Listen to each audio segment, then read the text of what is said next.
something. This week 30. Now I change my ways of checking attendance. I will count from this list. So all of the person in the list here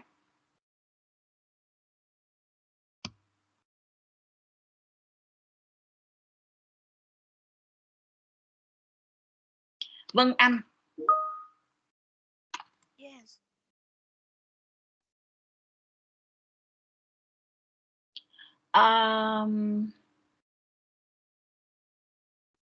Sau 28 tháng 2 lớp BC của mình vẫn theo như lúc đầu cô nhận thông tin từ trường á, thì vẫn là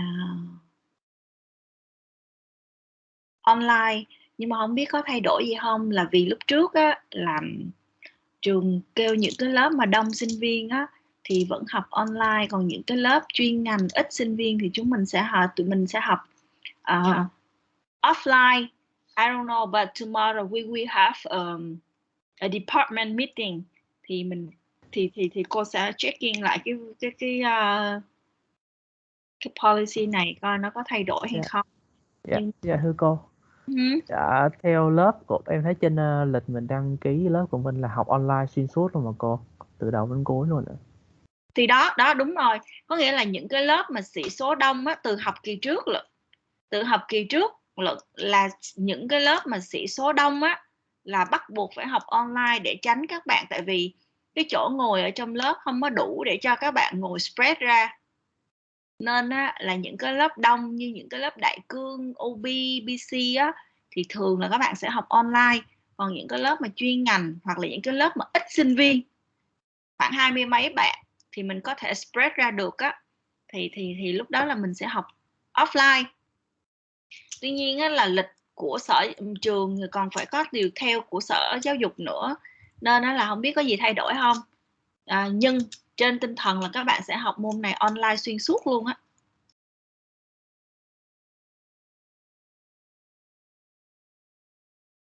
Thì ngày mai cô sẽ có học khoa coi không biết là có thay đổi gì hay không.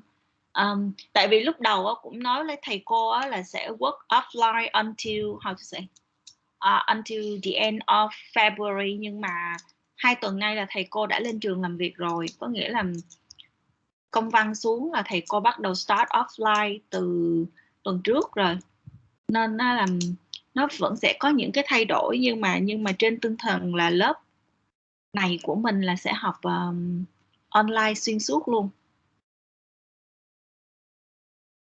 Tuy nhiên á, là cô đang không hiểu, thì ngày mai cô sẽ raise concern lên. Ví dụ như một ngày các bạn thường một học kỳ các bạn học mấy lớp? 5 lớp hả? Một ngày thường các bạn sẽ có khoảng trung bình là mấy lớp?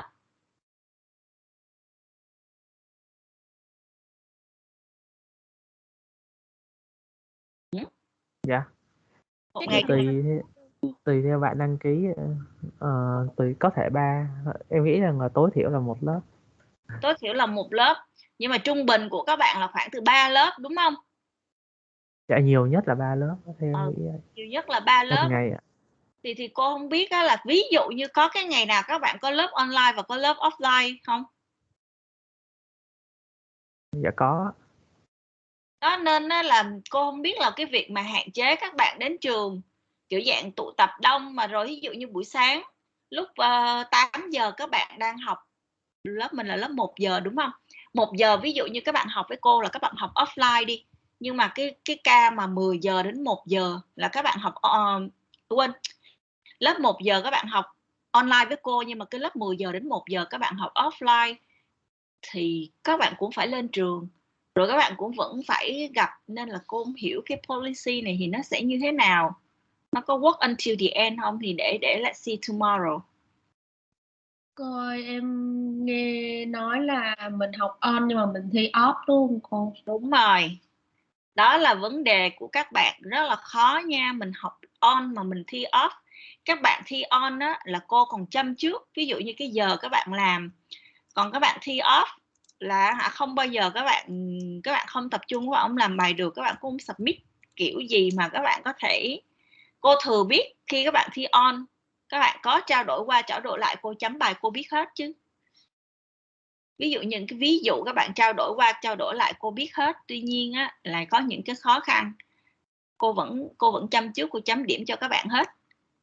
Nhưng mà khi các bạn thi off là nó sẽ có những cái khó khăn riêng. Các bạn đọc đề các bạn làm liền, các bạn đâu có cái cơ hội mà Google search giống như ở nhà. Các bạn đâu có thể nào các bạn có sự hỗ trợ của internet hay là ở đâu, nên á, nó sẽ rất là khó cho các bạn. Nên nếu như các bạn không tập trung là các bạn không thi được đâu. Có một cái lợi thế của môn này á, là các bạn không có cần phải học lý thuyết. Tất cả mọi câu hỏi nó chỉ là câu hỏi. Cô sẽ đưa lên một câu hỏi cho các bạn. Trong cái lúc học cô sẽ đưa cho các bạn coi một câu hỏi, ví dụ của một câu hỏi midterm của những học kỳ trước.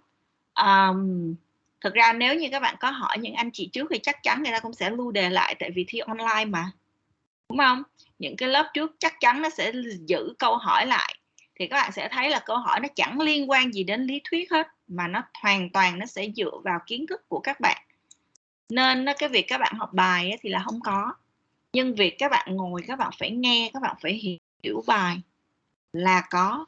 Nên nhưng những cái lớp trước nó học online, nó thi online, nó có Google để hỗ trợ. Cô biết hết, chỉ cần các bạn không copy bài nhau, cô check turn it in, nó không có giống. Còn cái việc các bạn có hỗ trợ qua hỗ trợ lại, các bạn search internet này nọ, cô vẫn chăm trước cho các bạn, nhưng các bạn thi off là sẽ không bao giờ có, thì nó sẽ khó. Mà câu hỏi thì nó format of the question will be the same, đều là những cái dạng critical thinking hết. Chứ cô không có cho, thầy cô sẽ không, bộ môn này sẽ không cho các bạn làm theory đâu. Bây giờ mình lớn rồi, đâu ai mà trả lời theory, ngồi học thuộc lòng xong rồi trả lời theory là không có. Chỉ có những cái môn toán này nọ, những cái perception, những cái theory các bạn phải nhớ để các bạn làm bài thì nó mới học thôi. Còn những cái dạng business is all about creative, catching idea, đâu có cái nào lý thuyết đâu.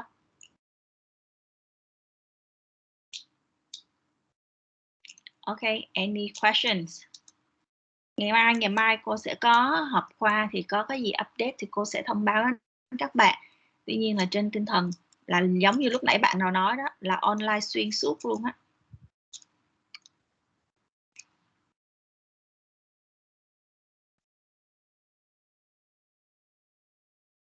Thì lớp 41 bạn, hiện giờ đang có 35 bạn.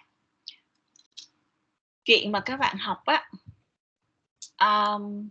hay là các bạn không học á, thực ra nó không ảnh hưởng gì đến cô hết.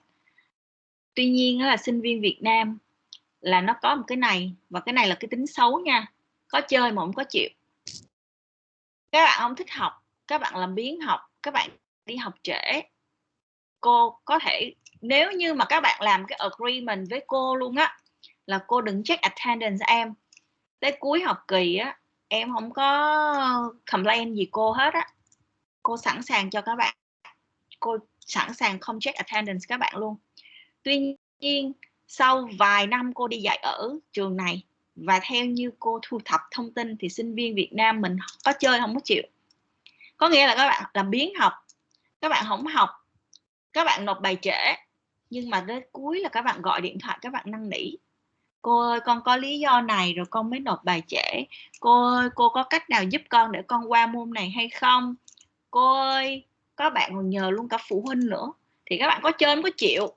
Mình đã muốn chơi thì cái chuyện mà rớt hay không rớt đó là chuyện của các bạn. Mình enjoy the whole semester, trong khi những bạn khác học thì tụi nó pass, mình fail, đó là chuyện rất là bình thường. Cô đi du học từ 18 tuổi, maybe cô ảnh hưởng tí xíu, có chơi có chịu, làm biếng nghỉ học, cuối học kỳ học lại, đó là chuyện của bạn. Còn về phía nhà trường rớt thì cứ đóng tiền học lại. Chứ tự nhiên mình chơi xong tới cuối năm, mình tới cuối học kỳ bắt đầu mình than cái bài ca con cá, rồi bắt đầu mình không hiểu, bắt đầu mình email cô ơi, thi con không hiểu, giờ con làm bài tập cho cô sửa. No, it doesn't work. Cho dù cô có sửa cho bạn cái bài đó mà bạn chơi cả học kỳ tới cuối bạn cũng không sửa, mới lại cô cũng không có thời gian để cô ngồi cô dạy last minute như vậy. Trên ở đây á, là cái chuyện các bạn học là cho các bạn nha. Khi cô dạy các bạn là cô dạy rất là thật tình, cô không hề đứng ở trên cương vị là giữa giảng viên với giáo viên cô dạy các bạn đâu. mà cô đang đứng ở cương vị là người sharer. Cô đi trước, cô truyền lại kinh nghiệm cho các bạn. Thứ hai nữa là I'm on the roles of the recruiter. Cô lúc nào cô cũng đứng ở trên phương diện là người đi tuyển dụng các bạn, được cô chỉ lại cho các bạn hết. Vì nếu như các bạn cứ keep that in mind, I don't like the way of teaching mà chỉ dạy cho các bạn lý thuyết, dạy các bạn cái trong sách mà ở thực tế nó không áp dụng được. That's what we learn. Có nghĩa là ngay khi cô đi học, cô học ở trường, how to say, cô học đại học ở trường Dòng. Trường Dòng là trường của đạo. Thì các bạn biết những người ta có đạo, người ta dạy các bạn trở thành một con người lương thiện, nhưng mà thực tế nó có sai nha.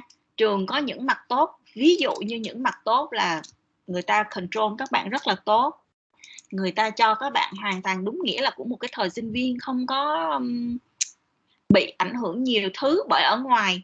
Tuy nhiên sau 4 năm đại học, cô nhận được ở trong trường đó, vì là trường quá tốt đi, mọi người nhìn theo cái hướng tích cực lương thiện quá, mà thực ra là ngoài đời nó không có như vậy.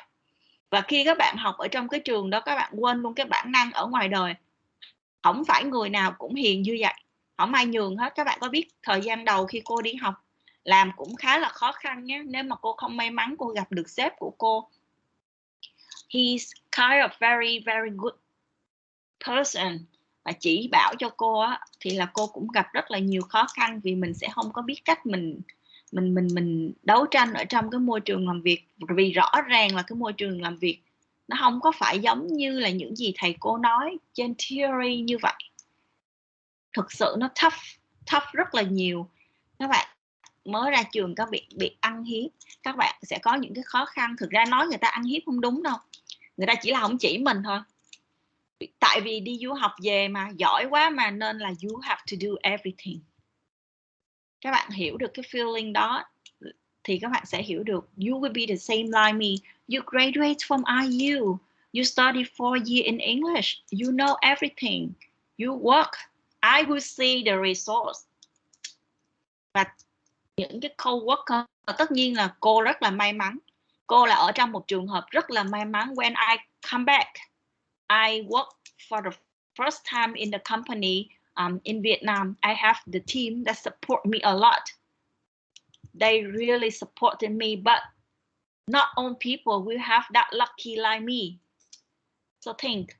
So that's why I always transfer you guys the real experience, the real example, so that you can repair yourself, because you are in second year. You have 2 more years. That is enough time for you to improve, to repair. You can apply for the part-time job. You can apply for extra course for whatever you think that you need to have to improve. Yeah. So right now I make a little bit of attendance, and then we can go with the new lesson. Châu Giang. Yes. Thank you. Thái Bình. Thái Yes. Bình. Yes. Thank you. Thiên An. Yes. Thank you. Việt Hà. Yes, I'm here. Thank you. Tuấn Kha. Có cô ơi. Thank you. Trung Kiên. Dạ có.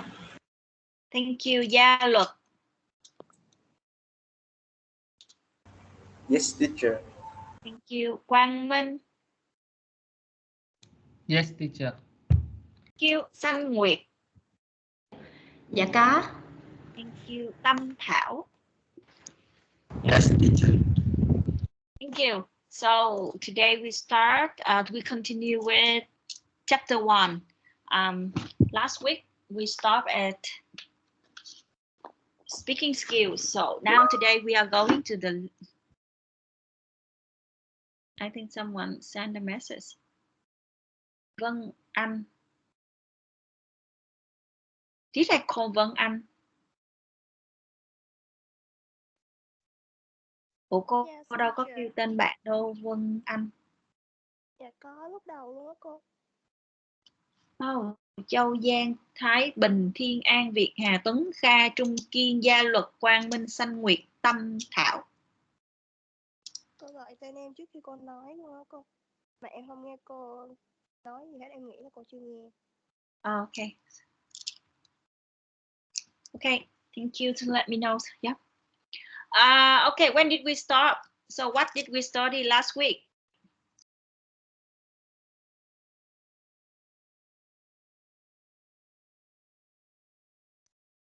Anyone remember?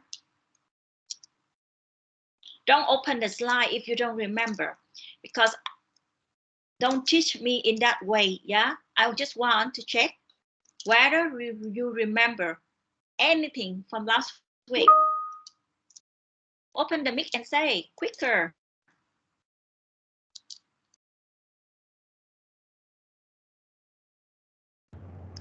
If my memory doesn't fail me, I think we stopped at the video magicians, right? Yeah, but did you remember is this any point from last week that might left into your mind?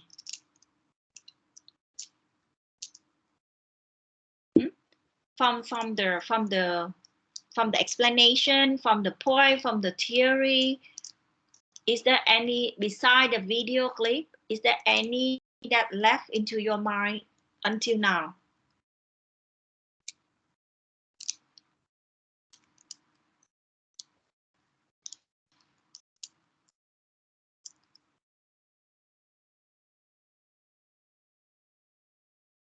So none of you remember. If you don't open the slide, you can't remember, right?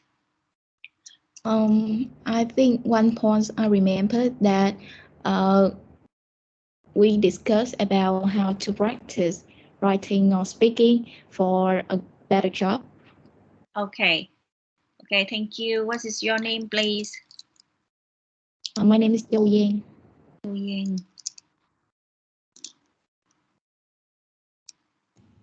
I remember the first we discussed about business, and you said business is not only the business in the way we usually think is larger. So, and you talk about what's a business communications, and yeah, that's what I remember. Okay, Minh, right? Yes. Okay, so thank you, Minh. So you can see I speak a lot. I speak for more than 2 hours, but how many left into your mind? It's very little, right? This is your problem. This is my problem. This is human being problem. Okay, we continue. You can say. I remember another point you said last week is that you talk about the good judgment online and the story about the receptionist, which related to the Quabbott story.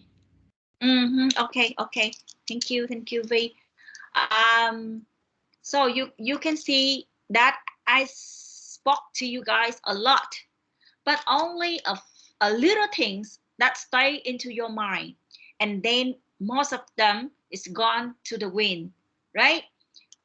This is for those who was listening to me, but for those who didn't listen, who opened the computer, who ran away, who went away, who slept at that time, of course none of them into your mind. So you can see our listening skill original is very low.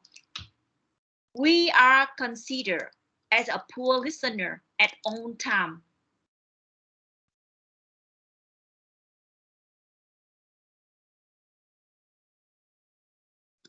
We are is always considered as a poor listener at all the time. You know, the statistics show that we only listen at 25 to 50% of its ability. Poor listening skill cause a lot of problem, and then you may have a bad performance because of poor listening. So you can see that there's a lot of time.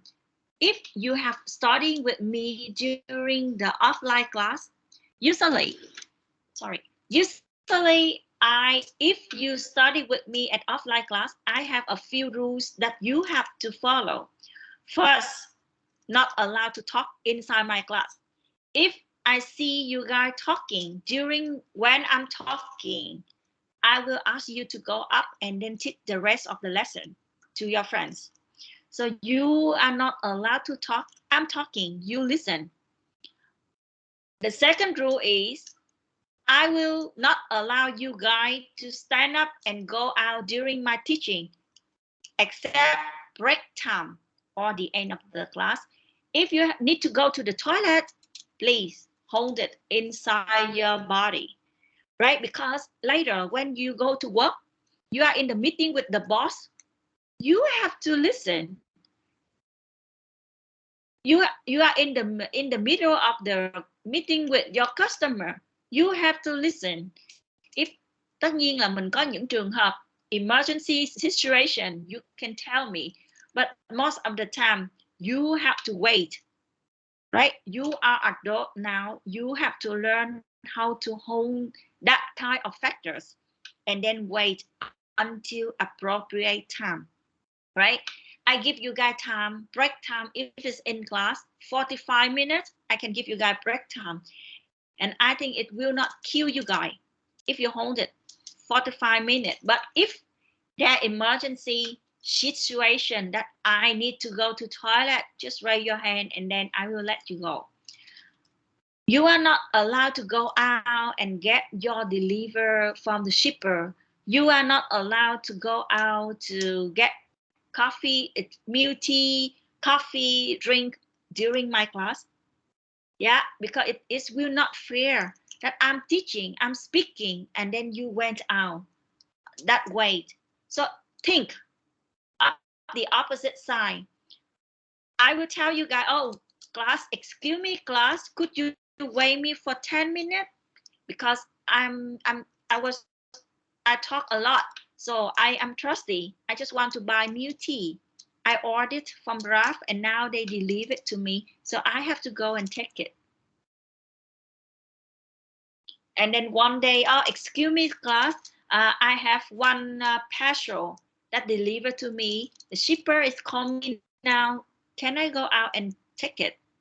So if I do it, would you happy with this?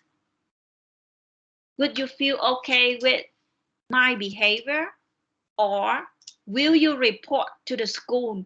Or you will type it onto past community and tell about that story?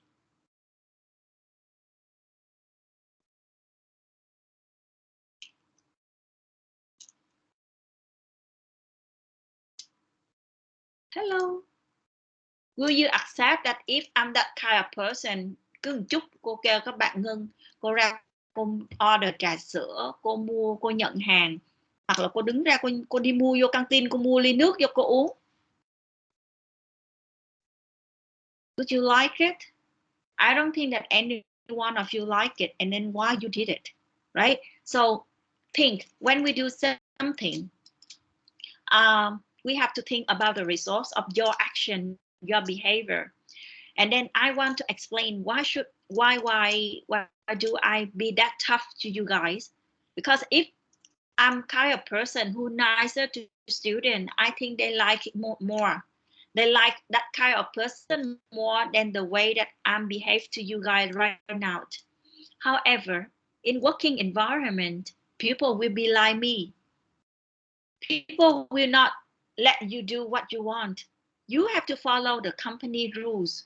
You have to follow the rules that the boss have been assigned to you, right? That will be the rules, that will be the policy that you must apply into your daily work. And also, if you make noise, if you disturb the other student, so you will create the distraction to your friends. And you know that human being, the listening skill is very, very low. So I try my best based on the lecturer position as a teacher. I will try my best to create the environment where it can eliminate the distraction for the student, so that you have the environment easier for you to listen what I'm delivering to you guys. Because by the time you are standing, your friend will be distracted. They will looking at you. I will looking at you to see what happened. And then it's disturb the feeling. It's disturb the flowing of my teaching. It's disturb the listening skill of the order. So I want to create the environment at the reasonable atmosphere as I can, so that you won't be distracted by external factors. And then we have another thing is that we call internal factors. Internal factor is, I was so sleepy, I was hungry, I was eager to wait for the break time and then meet my girlfriend, boyfriend in another class. So we do have the internal reason that eliminates your listening skill. So you can see here, your friends remember some of the point that I deliver, because at that time he or she put 100% of concentration on what I'm talking, but maybe at the other point they were not. So you can see that the listening skill is something that we have to practice, because if we don't practice, you will let your mind go out and run and sleep and do whatever they want, right? So you have to practice your mind, that you put your concentration. I mean, you learn how to do it. You try to concentrate 5 minutes and then you give it 5-minute break. 5 minutes and then 5-minute break. So try to maintain it, or 20 minutes and then 10-minute break. That's why I don't give you guys a theory question, because as long as you don't listen to the chapter, listen to me, and then I give you guys a theory question, it is useless, right? So that's why we give you guys an analytical format, so that you have to read the case, you have to use your thinking, and then you have to combine with your listening skill during the class time, where I give you guys the real example. So, okay, should I apply the solution into this case? And then you will give it out your personal solution for the case. So we have physical barriers, psychology barriers, language problem, nonverbal distraction, top speed, faking attention, grandstanding. So I think this is all the factors that may attract your listening skill. Language problem. Am I speaking too fast? Am I speaking too slow? My language, my pronunciation, my voice is so difficult to listen for. But language is something that if you get used to it, you will familiar with it, and then it will be not a problem. Again, practice. When I was studying abroad, a lot of Vietnamese friends, my friends, they're afraid to have a teacher is Indian, because when the Indians speak English, it is quite difficult to listen. But I don't know, I used to have a lot of Indians, professor, teachers, lecturers, so, and then also Indian friends. So I get used with the pronunciation. I get used with the voice, with how they speak English. So I found no problem with the Indians, with the English from the Indians. But a lot of people, a lot of Vietnamese students, they're afraid of Indian professor because of the language. So when you couldn't listen to the language, you don't know what they are talking about. So it will create a boring feeling. What does he say? What is this? And then something like this. So this is language problem. Giống như này không phải là mình phân biệt vùng miền hay cái gì hết. Tuy nhiên á, là thỉnh thoảng cô là ở trong gia đình đa chủng tộc, mẹ cô người Bắc, ba cô người Nam, so I can listen both the local language from both area. Nhưng mà nếu như mà bạn đến những cái vùng, bạn đến từ những cái vùng hơi xa xa của miền Bắc, ví dụ như Hải Dương, Hưng Yên hoặc những cái vùng mà Thái Bình này nọ đó, mà bạn nói mà nhanh quá cô nghe cũng không được. Ví dụ như em dâu của cô, em trai cô lấy vợ là người Hải Dương, ví dụ như bình thường nó nói chuyện với cô á thì cô sẽ nghe được. Tuy nhiên bây giờ nếu mà nó nói chuyện với mẹ nó là cô không nghe được, vì cái speed of their language is quicker. I don't know why but I couldn't listen.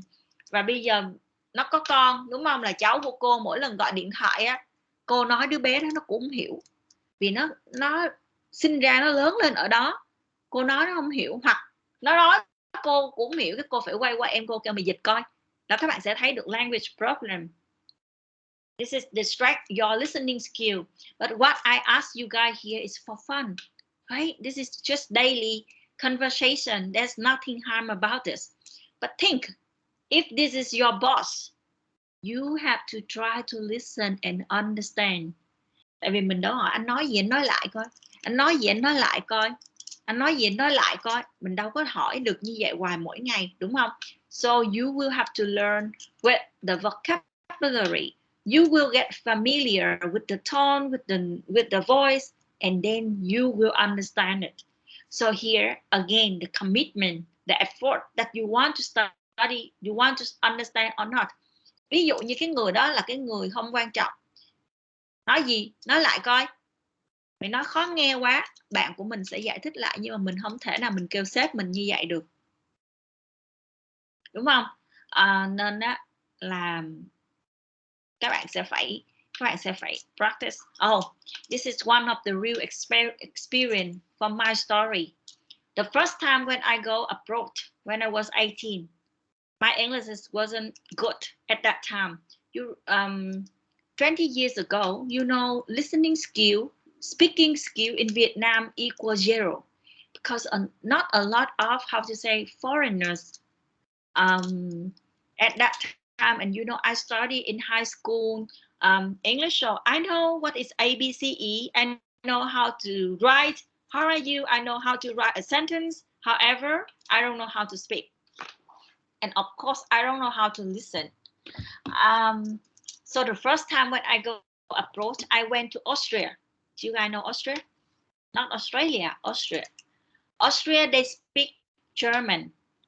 However, I live in the house. I have a homestay in the house where people can speak English.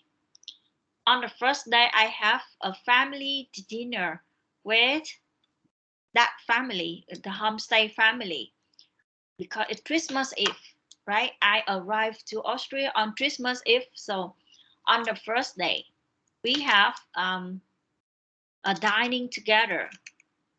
And then the lady asked me, can you pass me the sauce? But because she's German, her English is a little bit different.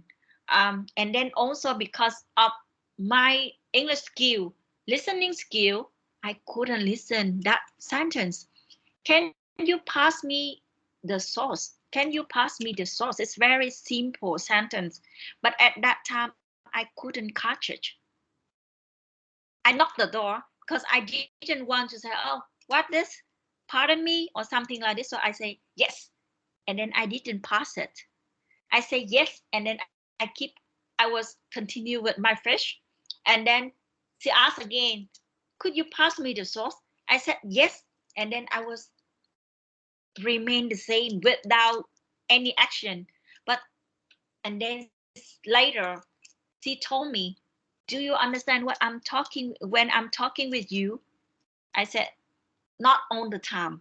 So you know, we communicate with the dictionary, with the book. Ngày đó đâu có kim từ điển, đâu có gì các bạn. Mình sẽ có quyển từ điển ở trên tay. Lúc nào cô cũng có quyển từ điển ở trong cặp á, quyển từ điển nhỏ nhỏ. So we use vocabulary, and then she tried to teach me as a sentence. So you can see language. If we don't know, we don't understand, we have to ask. Ngay cái tại thời điểm đó 18 tuổi mắc cỡ, lần đầu tiên các bạn được đi nước ngoài, oh my god, người ta kêu pass cái chai muối, nghe đâu có hiểu, tuy nhiên cô vẫn say yes và vẫn tiếp tục ngồi ăn, yes và vẫn tiếp tục ngồi ăn, thì các bạn sẽ thấy được nếu như mình đi làm, if we are working, the manager give you to do something, the task, assigned task for you to do, you said yes, but actually you didn't understand, and then you didn't do it. So this is quite important to understand the words. If you don't understand, ask again. Especially now when I'm working in service industry, asking is the most effective tools for you to catch the information.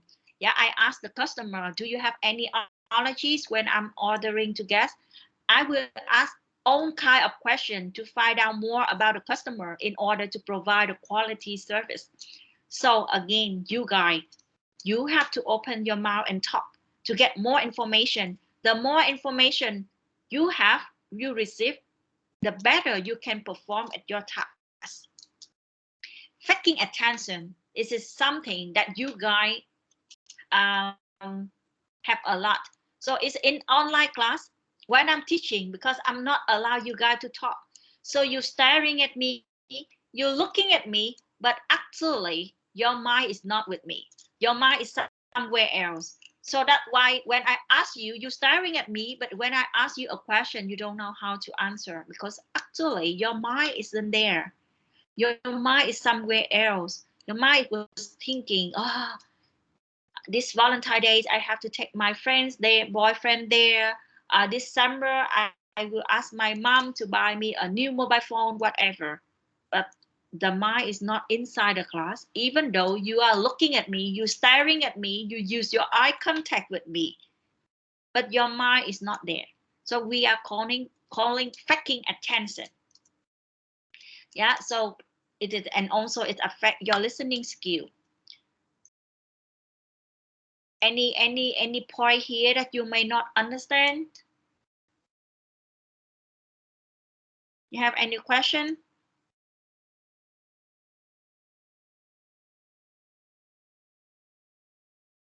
Did I say the truth that you're looking at the teacher, you are looking at the lecturer, but actually you didn't listen? Các bạn có bao giờ không? Các bạn có bao giờ các bạn ở trong cái tình huống đó không? Yes or no? Of course, yes. I was a student too. So you can't hide it, right? Everybody is the same. So here is some of the tips for you to build your powerful listening skill. I think this is, you can read it at home for your reference, but I will explain a little bit about those things in general. Face the speaker and use eye contact.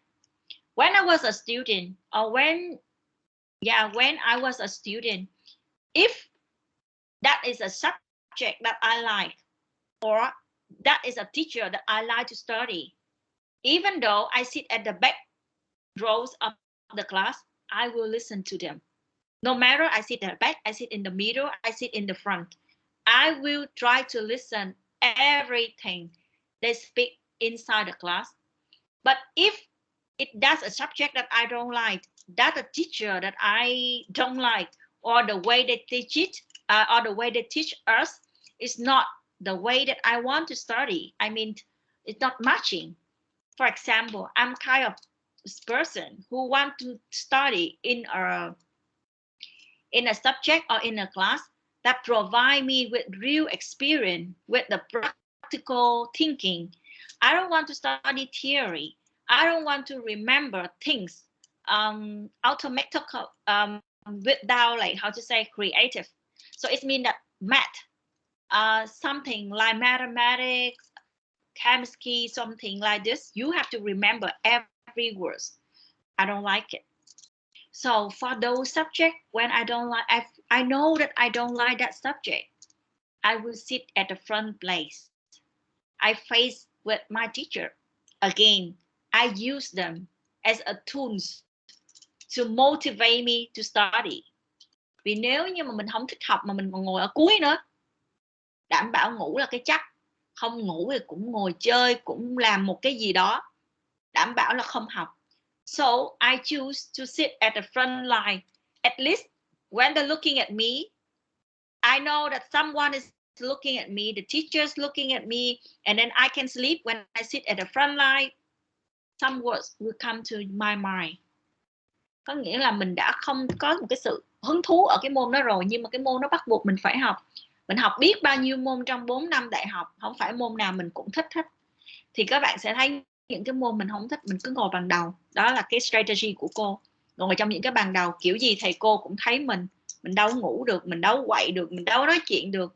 Thì tất nhiên mình sẽ có những cái faking attentions during the class time. Mình ngồi đó nhưng mà đầu của mình nó sẽ không ở đó.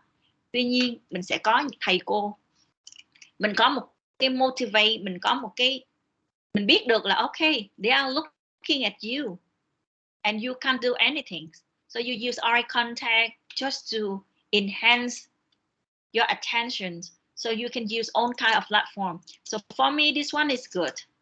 Yeah, and then you listen to the words and try to picture what the speaker is saying. As I told you, I speak to you for 2 hours, 3 hours, but you don't have to remember every single word that I told you. You only pick up the main point. And then if it's so difficult for you to think, you just try to imagine into a pictures, into the real situation, so that you can understand. If you try to be like that, you still have a question. Wait until the speaker pause or until the teachers stop. You ask a question. Asking a question is way of get your mind back to the field, get your attention to the class. So when you ask question, you must think, right? Okay, your brain is go back, and then when the teacher answer, you will try to listen. So this is some of the tips that you have to think. And then I think each of the person have a different way to practice your personal habit, but they are tips for you to read for the reference. Some may work on you and some may work for your friends. Pay attention on non-verbal cues. Ví dụ khi các bạn ngồi trong lớp, các bạn có thể sử dụng ánh mắt. Các bạn nhìn ánh mắt của cô con đang hướng tới đâu. Ánh mắt của cô là đang happy, ánh mắt của cô là đang get angry.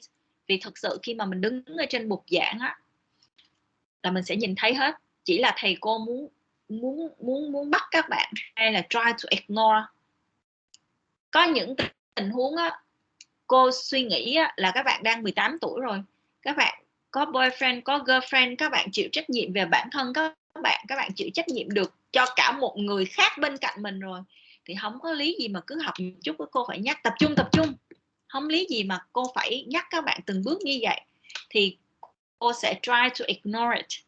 But you can look at my eye contact, my non-verbal cue that I'm not happy with your action, I'm not happy with your behavior. Or you can look at my eyes, my eye contact. I will let you know that I saw it, stop it.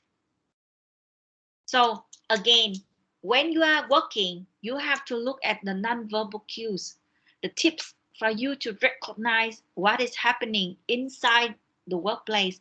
Sometimes they don't talk to you, they don't speak right to you in words, but by recognizing the non-verbal cues, you will, how to say, understand what they want you to do or what they don't want you to do.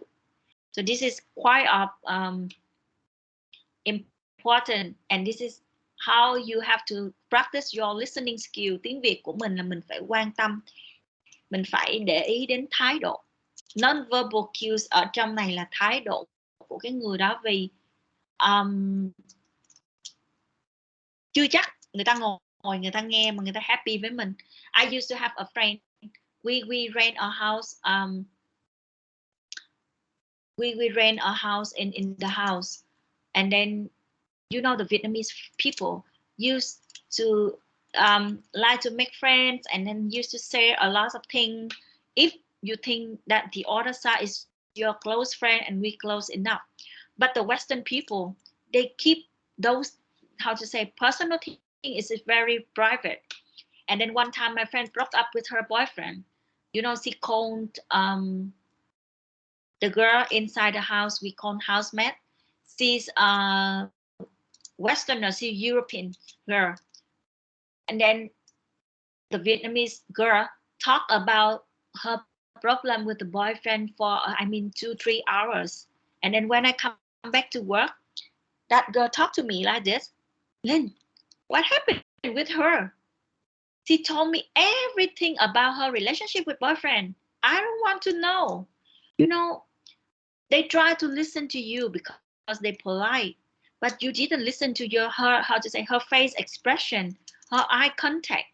She doesn't have the intention. She didn't have the intention to listen to your story. Salary mark is something in Vietnam. Whenever you have the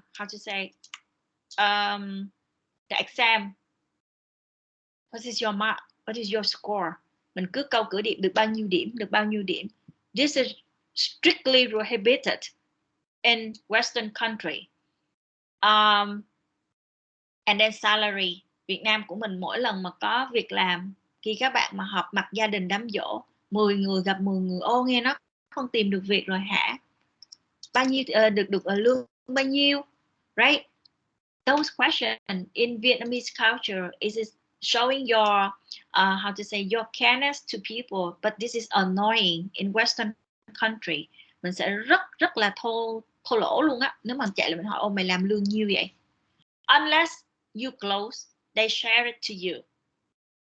Còn lại là cái đó là cái câu hỏi cấm, không bao giờ được hỏi. When I was in school, when you have exam, the teacher will put the score inside the envelope and then give it to every single student, and then she will tell you, don't open in class, don't tell anyone. Yeah, because this is a secret, confidential about you. So you can see this is, those nonverbal can give you a hint, a cue to receive the communication. So body language, eye contact, facial expression, posture and gesture. For the last 2 years, we are doing a lot of online interview for recruiting.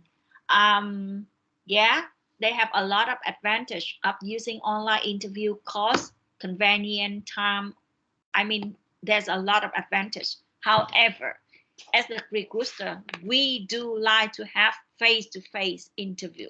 For what? Because we want to see your body language. Through online interview, we cannot read your body language. You start, you sit in front of the screen.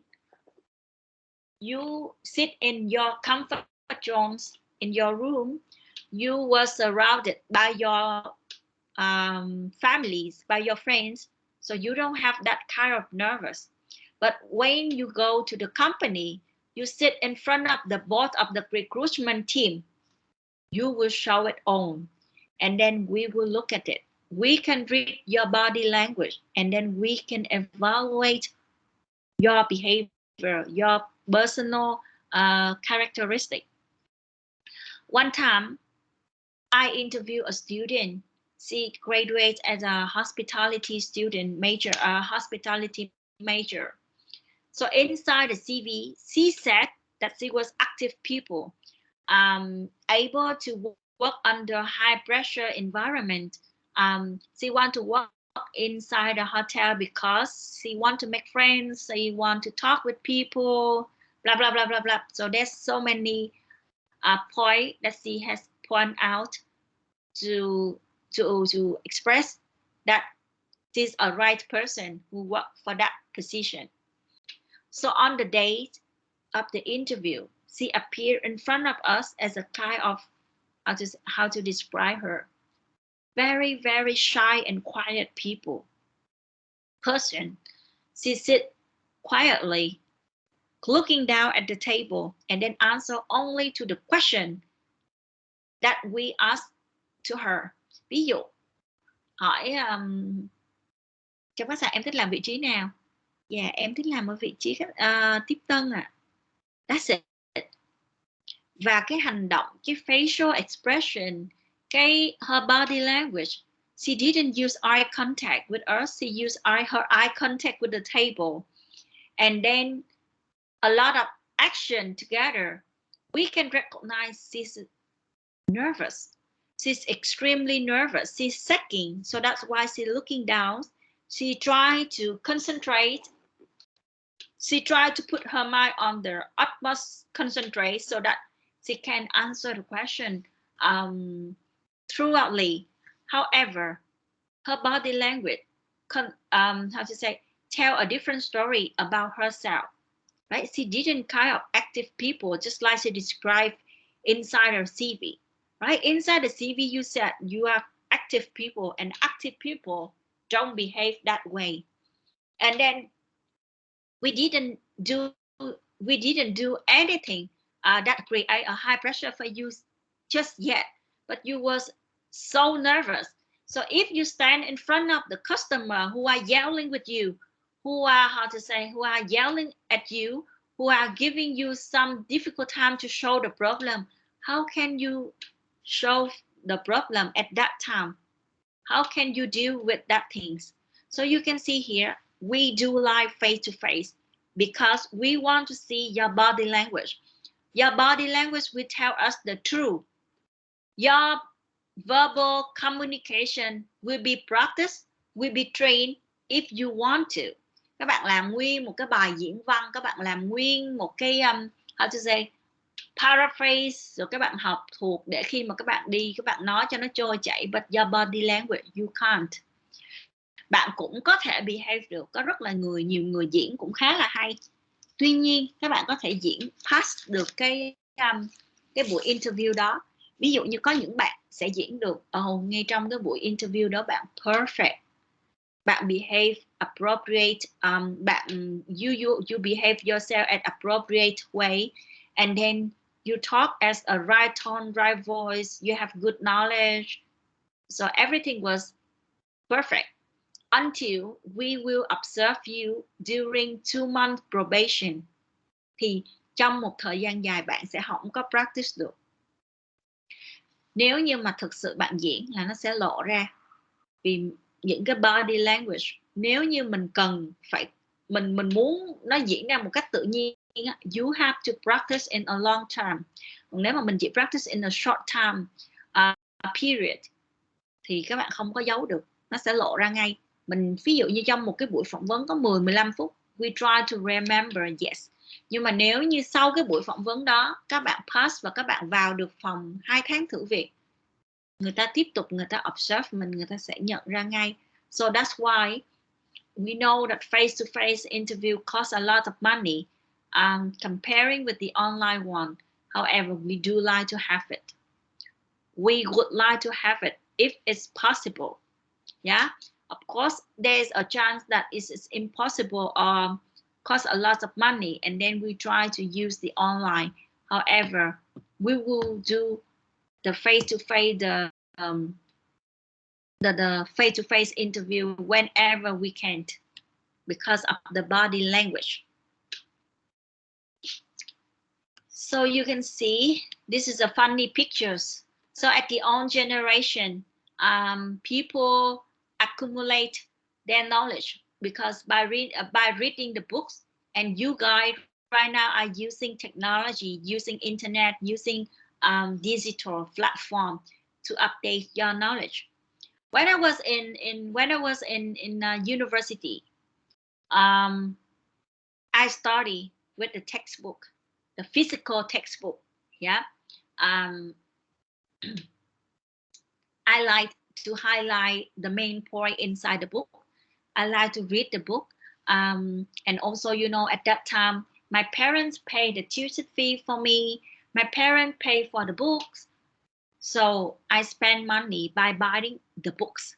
I bought own books for all subjects. And then when I went for the master degree in London, I have to pay for my book.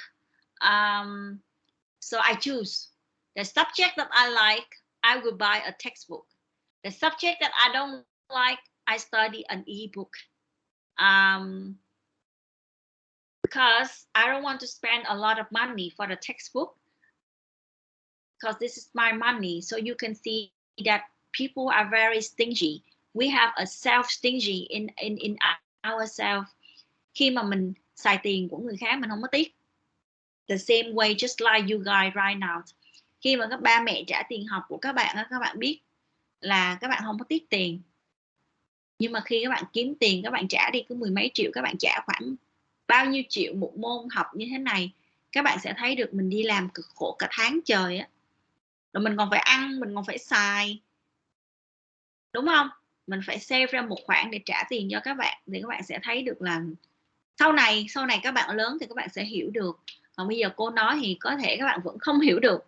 Tuy nhiên là cô cũng như các bạn thôi. Ngày xưa cô mua sách vô tư luôn, mà các bạn biết sách mắc tiền, không có rẻ. Nhưng mà vì là cô thích học bằng quyển sách, cô thích highlight, cô thích đọc những cái ví dụ ở trong đó. So I bought a textbook. Còn đọc trên máy tính rất là khó, mà cô cũng ví dụ nhiều khi mình mệt, mình có thể leo lên giường, mình nằm mình cũng đọc được. Nên đó, là cô mua sách thì một quyển sách ngay cái thời điểm cách đây how to say 10 mấy năm thì nó sẽ là 100 đô. Ngày đó 100 đô các bạn mua một quyển sách. Đến khi cô đi qua England, when I go to England, I choose the subject that I like, so I will buy the book. The price for the textbook at that time were 100 pounds to 300 pounds, it depending. Biology book is quite expensive, but the economic one is 100 pounds is a book. It's still expensive. And then I went to Australia for my hotel management degree. I studied 100% on the, how to say, ebook. I didn't buy any textbook when I was in Australia. Why? Because I'm married. I try to save money for my own family, for my small family, because I know later I have to spend money again for my kids. So you can see that how people grow up, how people try to save money, and then the difference between two generations, even in one person, yeah, we change a little bit day by day. So this is tips for nonverbal skill. Again, nonverbal skill, body language is something that you have to learn, you have to practice in a long-term project. Yeah, you don't think that, okay, I need to smile, I need to learn how to smile for tomorrow interview. Yeah, you can pass that interview, but later they will show it out that this is a faking practice. This doesn't come from your inside intention. So that's why it takes time. So if you think that some of your nonverbal language is not inappropriate way to behave, so you try to fix it by avoid it in somehow you can avoid it during the interview or during working environment.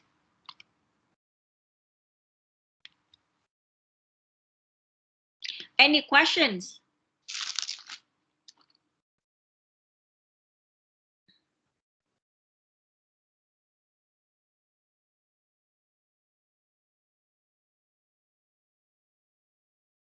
Any questions so far? Okay. So when you look at this slide, you look at the how culture affect communication. So you can see how they clarify the higher context, a lower context, by country, by nations, by areas, like this. What can you tell about this? What can you tell about the difference between lower context and higher context? By looking at this, from your own understanding, from your own knowledge, what can you tell?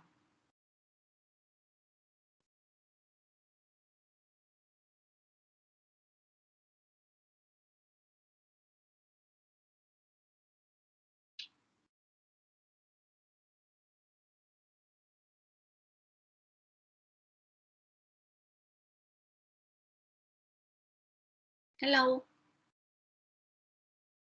Nếu mà mình nhìn vào cái bảng này, mình có một cái từ cái sự hiểu biết của mình nha, mình có thấy gì sự khác biệt giữa hai cái culture mà mình nghĩ là nó sẽ affect đến cái communication skill của mình hay không?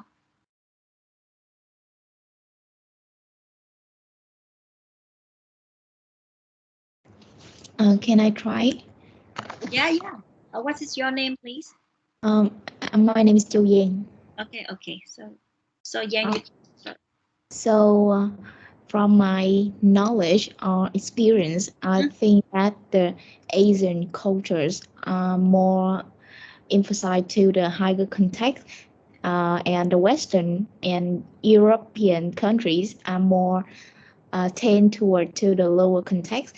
As for example, Vietnamese people are in the higher context because we are not willing to speak out to có nghĩa là em nói tiếng gì được không cô? Yeah. Kiểu như là người châu Á thì người ta thường phải để ý tới lại cái ngữ cảnh và để ý tới những người xung quanh khi mà muốn giao tiếp một điều gì đó. Còn bên nước ngoài, bên phương Tây á, thì người ta giao tiếp, người ta sẽ straightforward hơn, người ta không sợ mất lòng người khác như là ở bên châu Á. Em nghĩ đó là một cái điểm khác biệt nhất khi mà của communication skill giữa hai cái context này, hai culture này. Yeah. Okay, it's correct. Thank you, Yang. So, yeah. So anyone want to add into it? So your friend has already said a few points that was correct. So do you want to add into the point, the difference between the lower context and higher context?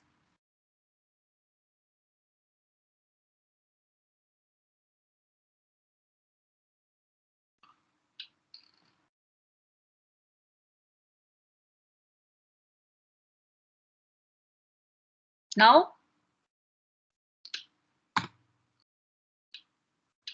Okay, so when you look at this, you can see that those in Westerners, those area who give the freedoms openly, open mind, is a lower context.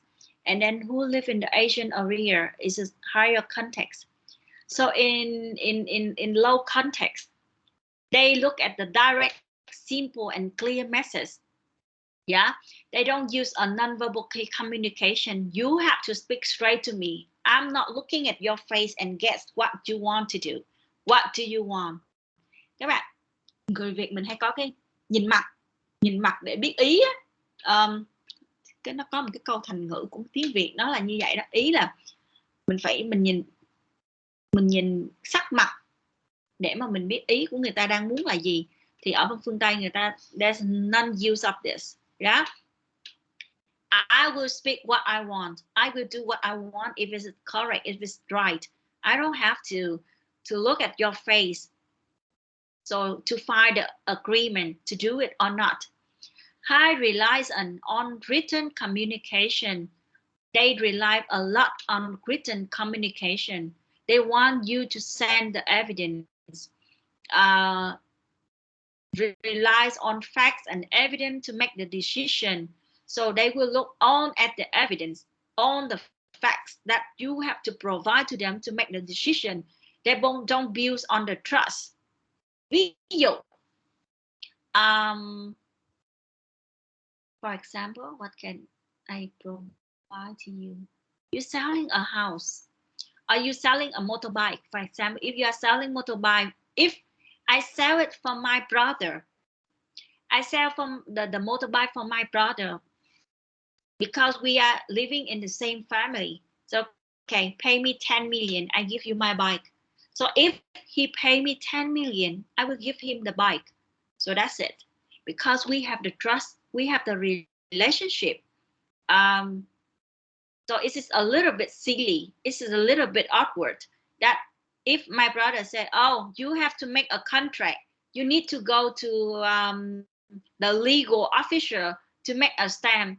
Các bạn hình dung được không? Ví dụ như trong gia đình của mình mà bán với nhau, thường mình bán miệng không mà. tự nhiên kêu thôi giờ bà đi ra bà làm hợp đồng với tôi đi, bà làm cái hợp đồng xe máy 10 triệu, rồi bà chuyển tên cho tôi, rồi bà ủy quyền cái xe qua cho tôi để tôi đi làm giấy tờ mới hay gì đó. It will create a conflict, maybe, yeah.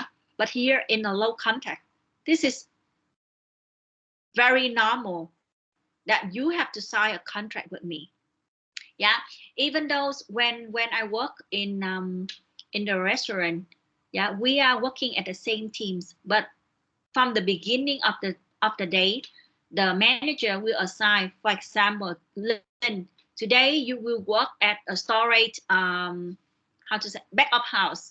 So the backup house people will have the key to go into the storeroom, là cái storeroom đó là cái nơi trữ bia rượu, tất cả các loại tất cả các loại drinking mà mình để ở trong đó. Thì ai mà muốn đi vào cái phòng đó, you have to report. Ví dụ như ở bar đi, người ta đang giữa chừng, người ta pha mà người ta hết rượu whisky chẳng hạn, người ta muốn có một chai whisky mới thì người ta sẽ thực ra là cái việc này là các bạn phải làm ngay từ đầu giờ. Có nghĩa là đầu giờ các bạn phải checking the stock. Các bạn muốn cái gì các bạn lên cái list, xong đó các bạn sẽ đưa cho cô, là cô sẽ đi dựa trên cái list của bạn, là cô sẽ lấy ra khỏi cái phòng và cô record lại cái mà cô lấy ra khỏi cái storeroom. So my responsibility about that storeroom, on the responsibility about that storeroom is on mine, right? So even though if you are in the team, I will ask them to email me. Ví dụ như nửa chừng cái bạn pha ngày hôm đó bạn pha cocktail rất nhiều đi, bạn sử dụng whisky, bạn pha cocktail nó hết giữa chừng, bạn có thể nói Linh cho tôi thêm chai whisky nữa, but you have to text, or nếu như mà các bạn nhanh thì các bạn text cô bằng điện thoại, còn các bạn muốn formal các bạn gửi email, nhưng mà thường á, là we are using text through messenger, through iMessage, through whatever, but you have to send me a text, because later if the manager asks who told you to take that bottles in the middle of that day, I say, oh, anh Dũng, anh nói tôi lấy, Mr. A, Mr. B, Mrs. C lấy, and then I take it, and then I took it on that day. But you know, if they said, no, I didn't ask you to, what can you do? You have no evidence, right? So the lower context people, they rely on facts and evidence to make a decision. I would be the same too. You want a bottle of whiskey, send me a text. Very quick. Yeah, 4 chữ. Give me one more bottle. With me one more whiskey. That's it. And then I will go into the storeroom. I will take it out for you. Yeah. But everything must be in evidence. And then they based on important and on the resource, on the effectiveness, then the relationship, just like Yang has explained. Yeah, they don't focus on the relationship. I don't mind that you don't like me. Yeah, I mind is the resource at the time, so they are flexible and open. But in the opposite side, in the high context, we have to look at the relationship, at the position, at the age of the receiver before you deliver the message, because you have to be careful with their eye, their face expression to deliver, I mean nonverbal communication of them, and then you deliver, you know what to say, you know what to do. And then we are looking to build for the long-term relationship.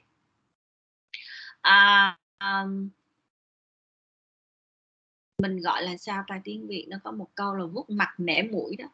You know that we can do it, nhưng mà tự nhiên sếp chưa nói gì mình cũng không được quyền làm, và mình rely rất là nhiều vào cái sự, how to say, the trust between relationship, between people. Nhiều khi ở trong công ty mà nó xảy ra rất là thường xuyên luôn. Ví dụ như you are busy and then boss calls you You say, oh, send the report up to my room. So you know that your coworker is on the way to go up that floor. You say, oh, can you take it for me, please? And then later, the report doesn't come up on the boss table because your coworker, she didn't intend to go to that room. She intended to go, for example, financial department, and then she forgot to bring the report to the other rooms. So the mistake is on yours. And then later, if they say, why didn't I tell you to go there? And then you say, oh, I asked A to take it for me. But what if she said, no, you didn't? What if they say that? So it's a relationship is destroyed. So you can see here, long-term relationship is very important. We don't want to make anybody sad. We don't want to annoy or destroy any relationship because our action. So that's why before we speak something or you decide to do something, we have a lot of factors to looking at in order to make the decision. Now I will show you two videos about the magicians performance. One is Vietnamese Got Talent. The other one is British Got Talent. And these are two young guys who deliver the same performance, magic performance for the similar contestant. So you guys can see, because of the culture, it affects their communication style. It affects the quality, the style, the personalities of one person. You can see, and then we will discuss. After that, I will ask you to discuss about the difference. I don't know where's my...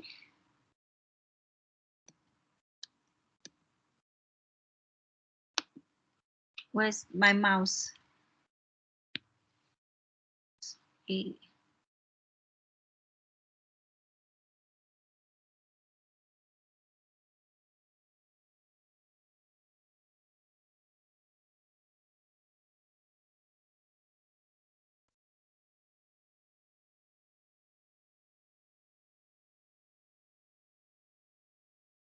Sức mạnh giúp phục hồi tóc hư tổn với tinh chất serum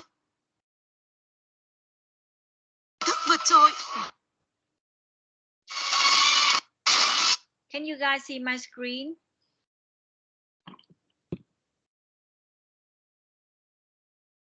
Yes, teacher.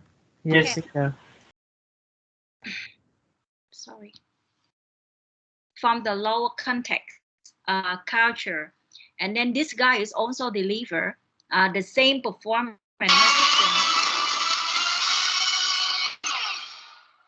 So I call the other guy is the B guy, and this one is the B guy. He's a British.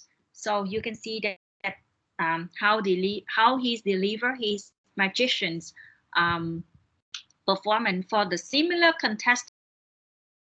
So can you tell me about the difference between the videos? I mean, not about the difference, about your your opinions about how cultures affect with that you realize that culture affect with the communication.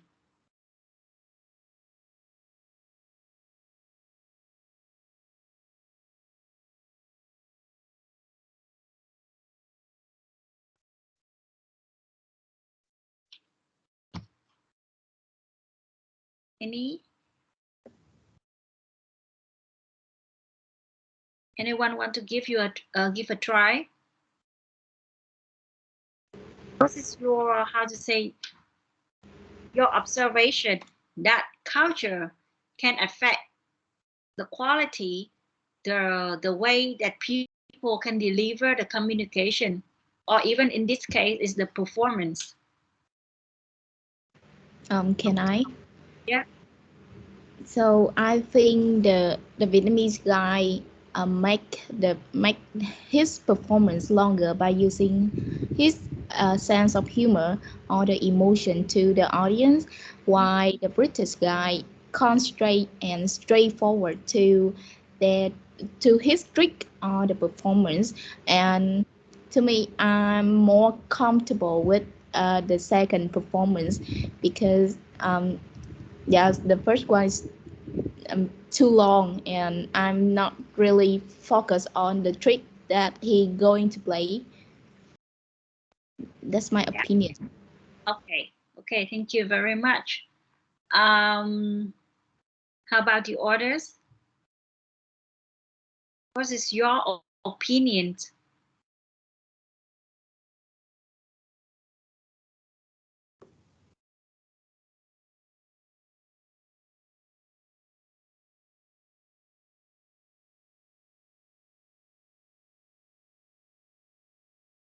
About this?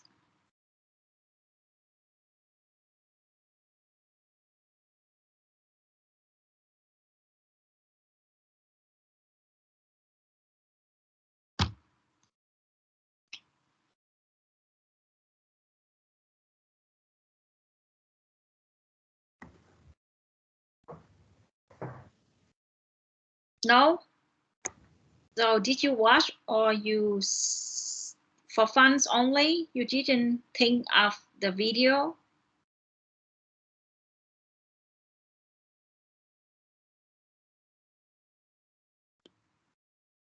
So when you watch the video, you can see that the length of the performance, the Vietnamese guy, the V's guy, is more than 12 minutes. And then for the business guy, it's only about 5 minutes to complete his performance. Because of the Asian country, because of the high context cultures, he starts his performance with a story around to draw the attention of of the audience and then of the judges. And you see the way that he communicates with the judges is also different. He's more comfortable with the two judges, Trấn Thành với lại Diệp Lâm Anh, because they are young. They are they find the familiars in characteristic easier for him to communicate with. But see, you can see that he still pays his respect to Bằng Kiều and nhạc sĩ Huy Tuấn because of the position, because of his their age, their position in society.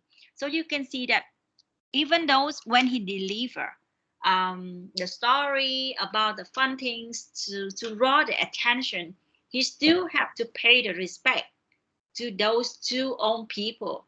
Yeah. And then because of of the culture that he's living, he's a professional, he's a lecturer, but you can see that he's still you can see that he's still nervous in front of the audience. But when you look at the British, he's on shoulder, he's in army. I don't think that he may have a chance to speak in front of the audience like the other guys. However, you can see that he's very confident because in his culture, even though when he was a boy, people are prefer to open your mouth and speak whatever they want to. They have the free, they have the right to talk. So in Vietnam, when you was in school, you have to listen to your teacher from grade 1 to grade 12. You rarely have a chance or opportunities for you to open your mouth and speak. I don't know, at your generation may change a little bit, because I observe my son who studied online, that now he's kind of open, easy to talk with the teacher. But at my generation, inside the classroom, you have to be absolutely quiet. You are not allowed to open your mouth and talk unless the teacher allow you to. So even tiếng Anh dự giờ là gì ta? Cô không biết, mà mỗi lần mà có cái lớp dự giờ là các bạn sẽ thấy không, còn chỉ định người sẽ được nói nữa, thì các bạn sẽ thấy được là cái structure, cái culture of discipline of the Asian people. You are not allowed to talk whatever you want to in front of people, in front of the audience. You have to be well organized. You have to be behaved. There's a certain rules that you have to learn learned when you were young. So that will create a, how to say, a habit of afraid of speaking in front of people. But you can see in Western environment, even a kids. I think last class I showed you the 8-year-old girl. She's quite confident. She's even though she's a kid, she make a mistake, but she doesn't afraid that speaking in front of people. So you can see that the culture affect their personal characteristic, your personalities, your behavior. And then now go to the performance. You can see because one lower context guy, she very straightforward. She asks the judges to do what he wants, and then he just deliver the magician performance because he attend that contest for as the contestant to do the magician. So he deliver exact the quality performance, and then that's it. But you can see the Vietnamese guy, he delivered the story, he sent out the story, he sent out the jokes just to draw attention. Why don't the British guy do it? Because they know that in their culture, if you deliver that long story, nobody would listen to it. The judges would press the red button to stop you, because they don't have the patience for you to go that long to see the results. They want to see the results immediately. Because you go there, you go to that contest for the magician, show the results. They don't have time to listen to you for your own story or something like this. So you can see that they understand their culture, they grow up with the cultures, they deliver. And you know, inside the midterm or the final exam, you guys did exact the same mistake.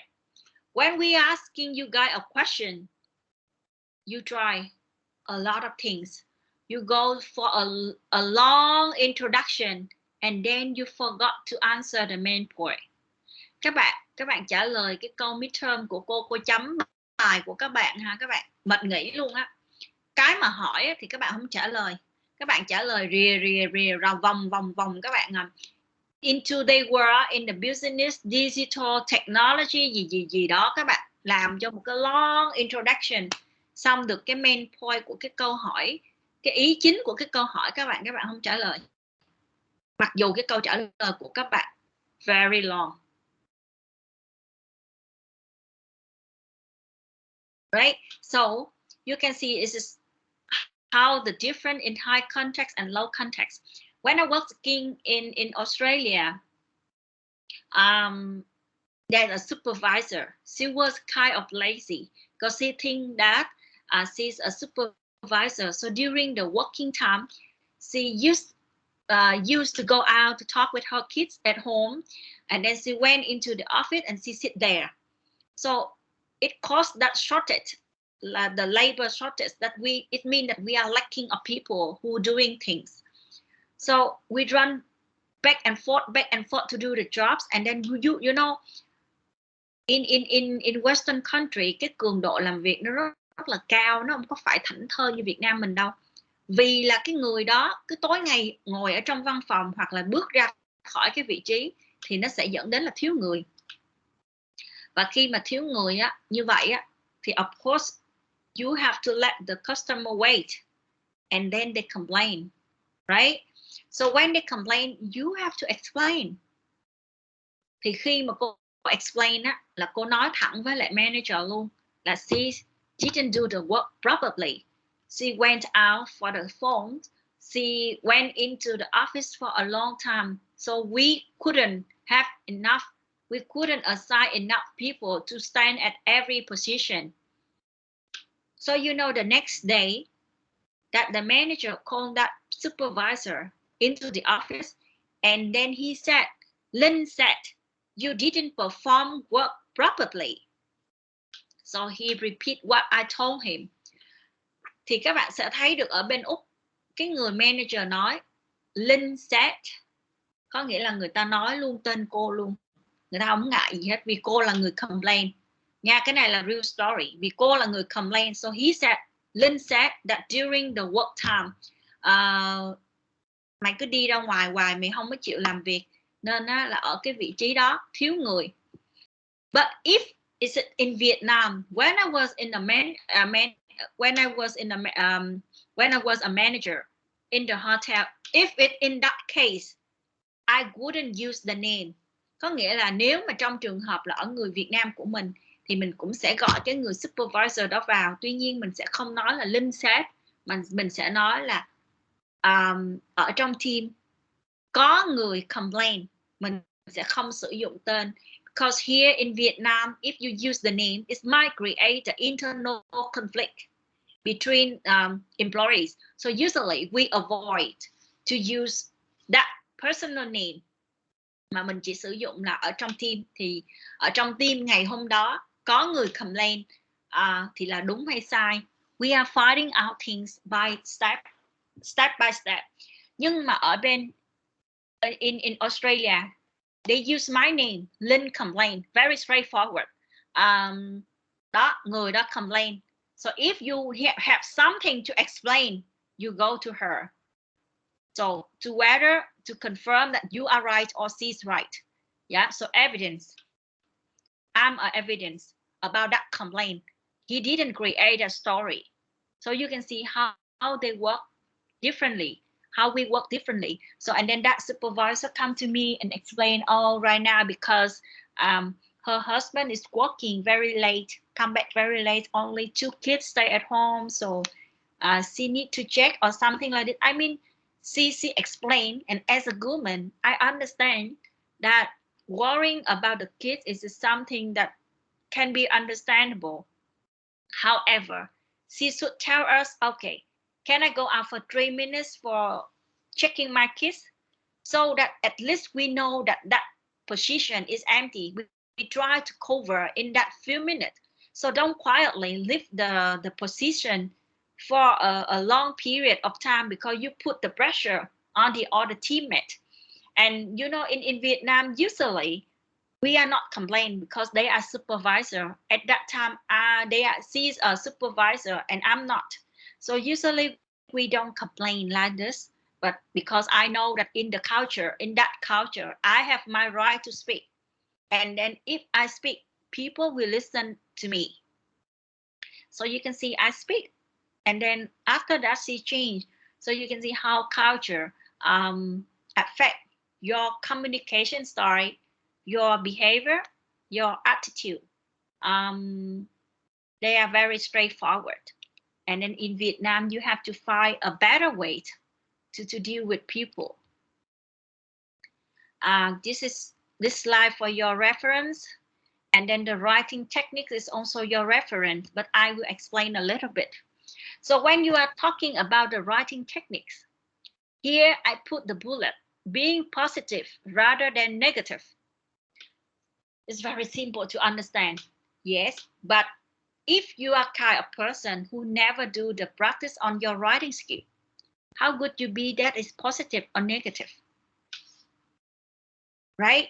And then expressing your courtesy. Okay, if you don't practice how you express courtesy at the right place.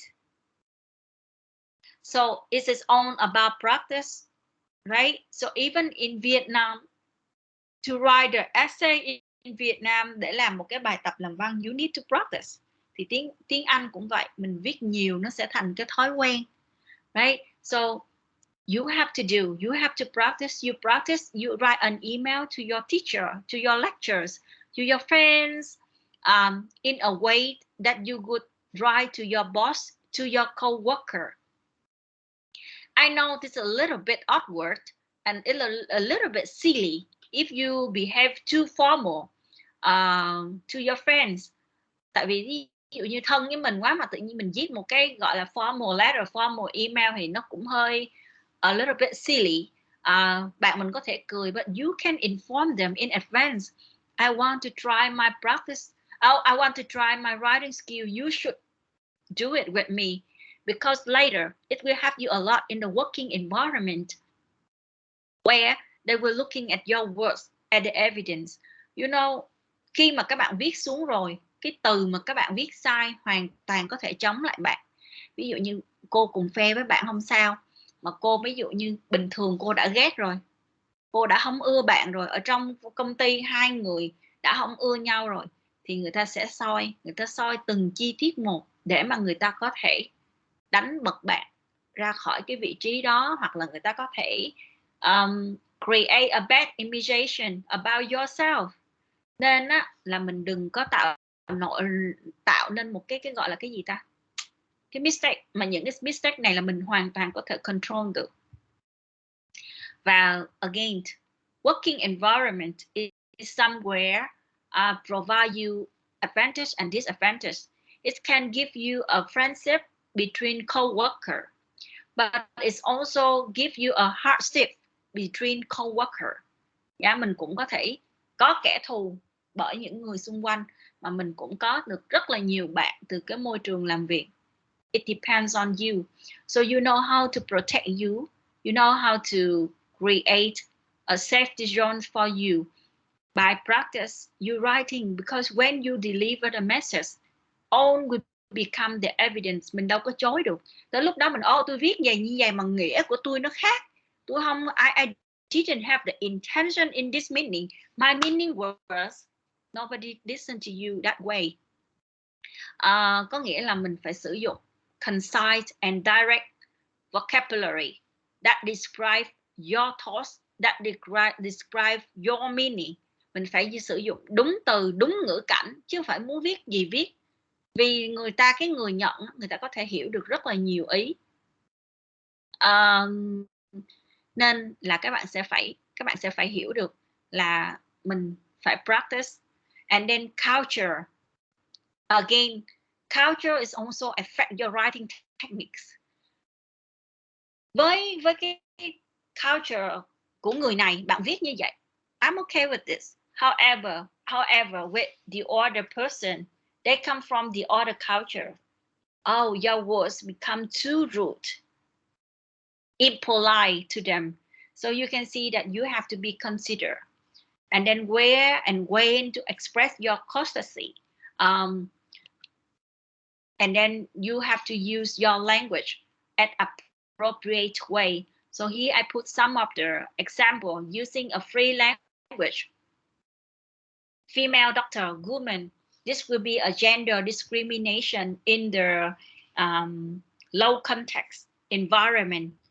Ở những cái nước phát triển, những cái nước mà phụ nữ, hoặc là những cái nước mà nó có cái nhân quyền cao á, các bạn avoid to use those type of words. Ví dụ như các bạn muốn nói doctor là doctor, không cần phải thêm chữ female hay male, vì khi các bạn thêm vào thì là you eliminate the freedom of the other side. Ví dụ như I want to hire a female doctor, có nghĩa là các bạn đã hạn chế cái sự tự do của male doctor. Tại sao? Tại sao male doctor không có được apply vào cái position đó? Thì nó sẽ dính đến nữa là gender discrimination. So we only use doctors. Còn ở trên thực tế là nhiều khi các bạn muốn tuyển nam tuyển nữ, và you have to keep that in mind. Và lúc đó mình sẽ nhìn hồ sơ rồi mình duyệt, chứ mình không có được để public in official announcement like this, because it's dealing with the freedom, with the human right. And then you are using the words that everybody can understand you. This is an effective communication. Ví dụ như các bạn nhìn ở đây cô để là commensurate, mean equal. Interrogate, question. Ví dụ giờ cô hỏi là do you have any interrogation about this chapter? Bao nhiêu các bạn sẽ hiểu được cái chữ interrogation in this case? Khi mà các bạn sử dụng this type of vocabulary, I know sometimes you search Google Translate, hoặc là các bạn search a vocabulary dictionary in vocabulary in dictionary, they will give you the how to say the synonyms, và các bạn pick một từ ra các bạn xài. It doesn't show that you are a professional. It doesn't show that you have a higher language than the other person, because they don't understand you.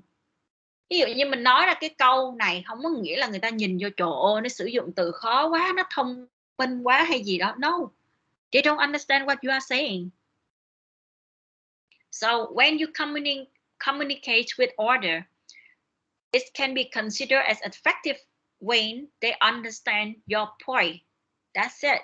That is the only point. Yeah, don't try to use the language that is unfamiliar with people, with the audience, and you are using a words that describe the task. For example, if I'm come from người sao ta, nếu mà mình không học chuyên ngành chẳng hạn đi, mình có thể nhìn vào một cái chart và mình có thể describe cái chart là a change in profit. Từ năm 2021 đến 2022, there's a huge change in profits from this company. Yeah, maybe I will accept it. Nhưng nếu như bạn làm cho một công ty kế toán, bạn làm cho một công ty kiểm toán, where your professional area is, you have to use professional terms. Inside your report, you have to use hike in profits. There will be a hike, the existence of hike in profits from year 2021 to 2022. Tiếng Việt của mình là từ chuyên ngành. Mỗi một chuyên ngành đều có những từ ngữ chuyên ngành riêng. Và nếu như bạn đến từ cái chuyên ngành đó, bạn phải sử dụng professional terms là từ vựng chuyên ngành. Ví dụ như bên cô cũng có. Ở bên hospitality cô cũng có những từ ngữ chuyên ngành, chưa chắc các bạn nghe các bạn đã hiểu. Ví dụ như khi cô nói chuyện với nhau, ông này ông mới qua làm DOS, mới qua làm FOM, mới qua làm FBM, có nghĩa là mình sẽ sử dụng những cái term đó. Và khi các bạn học chuyên ngành thì các bạn sẽ biết những cái chữ đó. Còn nếu như mà ví dụ như bạn học kế toán mà cô expect bạn hiểu thì bạn sẽ không hiểu được. Nhưng mà nếu như bạn học bên hospi của cô thì bạn phải hiểu, vì sometimes người ta chỉ nói vậy thôi. DOS là Director of Sale, FBM là Food and Beverage Manager, FOM là Front Office Manager, nhưng mà không ai nói vậy hết trơn á, dài quá. Nên khi mà làm việc cái người ta cứ FOM, FBM hay cái gì đó người ta nói rất là nhanh, và nếu mình là người trong cái ngành mình phải nghe, mình phải hiểu. Thì ngược lại ở đây cũng vậy, nếu như các bạn là kế toán mà các bạn làm một bài report, một cái report cho customer của mình hoặc là cho công ty của mình chẳng hạn, mà các bạn ghi a change in profit, they will not accept it. You will have a term hike in profit with equal with a change in profit, but this is your professional terms in accounting. Yeah, nên để mà describe cái chart, describe cái pie hay như thế nào đó, so we have to learn. This is a writing techniques. So if you are professional in some area, try to use your professional terms in writing, in communication, so that it can show off your knowledge. And then it's also show off your, professional terms, professional use in delivering the message. Any questions so far? I think the chapter is over. Yeah. Any questions?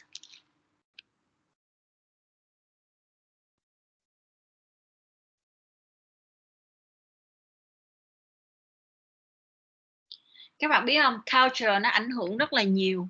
Nên the more you understand about the culture of the company or the culture of the people, it will help you a lot in your behavior. Đây là một câu chuyện, cũng là chuyện có thật. Ví dụ như khi cô mới ra trường, cô làm assistant của một ông country manager. Ông country manager, ông là American, thì các bạn biết ở bên nước Mỹ ai là đứng đầu? Ở trong cái ranking ai đứng đầu? Hello. Professor đúng không cô? Không phải trong ranking, ở xã hội chứ lộn, sorry các bạn. Ví dụ như ở trong xã hội á, là phụ nữ đàn ông ai cao hơn ai?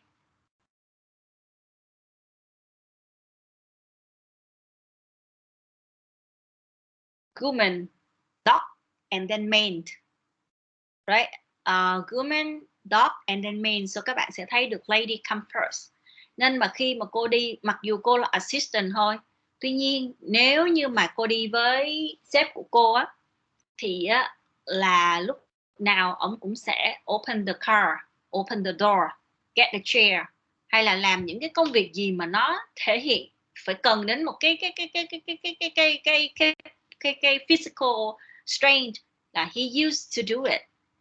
So there's a lot of people who don't know about the culture. Nhìn vô đó, so make up a story. Ông đó phải có cái ý gì á mới hành động như vậy, chứ mai rảnh đâu mà tự nhiên mở cửa cho nhân viên.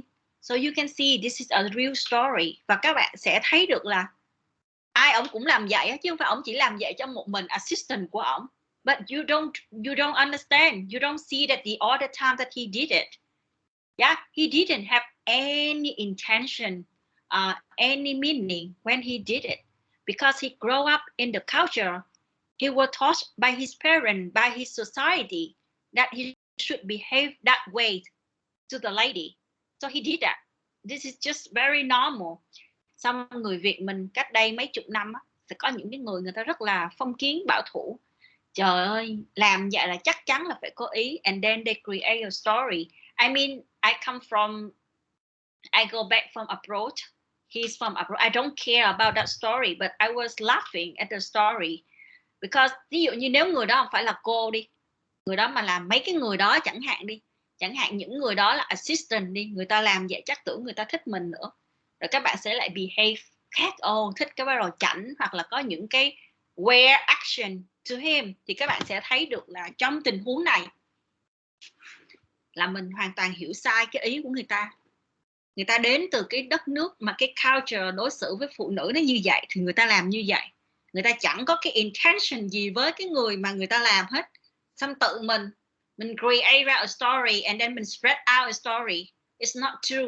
Và khi các bạn ở trong cái tình huống đó, có những cái người mình sẽ rất là bị ức chế vì tạo ra một cái story mà mình không có biết cái gì luôn hết á. Là thứ nhất. Thứ hai nữa, ví dụ như người ta có vợ, thí dụ như người ta có bạn gái, so it's create a lot. Hoặc bạn cũng có bạn gái, hoặc bạn cũng có bạn trai. So you can see that in working environment, it is not a safe place for you to play with, right? So you have to update with the culture. You have to update your knowledge, because sometimes your actions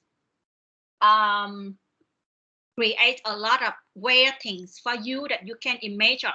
So later I told him, did you hear about the story? Because you opened the door for me, because you did that, blah, blah, blah. He said, I don't care. Yeah, that's what he told me. I don't care.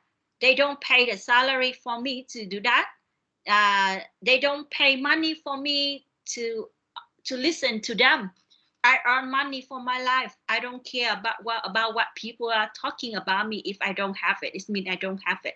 So you can see. Còn nếu mà mình là người Việt, trời ơi, mình nghe người ta đồn cái mình lại buồn. Ví dụ như mình không có cái mình buồn. Hoặc bạn trai bạn gái của bạn nghe đồn vậy cũng sẽ buồn. So you can see that how the culture create a story, create a environment.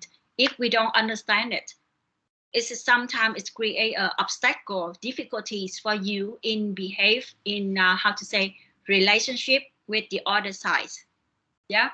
Ngay tại thời điểm đó mình rất là khó giải thích, mà các bạn thí dụ như các bạn cứ hình dung bây giờ các bạn mới có, bạn tốt nghiệp các bạn 22 tuổi đi ha, 22 tuổi, 23 tuổi, vừa mới ra đi làm, cái tự nhiên mình bị đồn như vậy mình cũng hoảng chứ. Nhưng mà cô cũng bị lì. Thứ nhất là cô đi làm từ 18 tuổi rồi, cô cũng bị lì. Xong my boss is kind of person, he doesn't care too. Rồi người ta đồn riết thôi người ta cũng thôi. Nhưng mà có những bạn mình sẽ gặp những cái vấn đề đó và mình sẽ cảm thấy ơi mình không có làm gì hết, và mình sẽ bị stress. Vì mình giải thích thì cũng sẽ chẳng ai nghe. Tuy nhiên ngay tại thời điểm đó cô cũng chẳng giải thích. He's single, I'm single. Ngay tại thời điểm đó cô nghĩ cái này là honest. I'm single, he's single. Nếu mà something happen, this is normal. The truth is nothing happened. Nhưng mà tại vì các bạn cứ nhìn vào cái hành động đó, this is culture, you have to learn. You have to know that in his culture, lady come first. Ví dụ như đi ăn cũng vậy.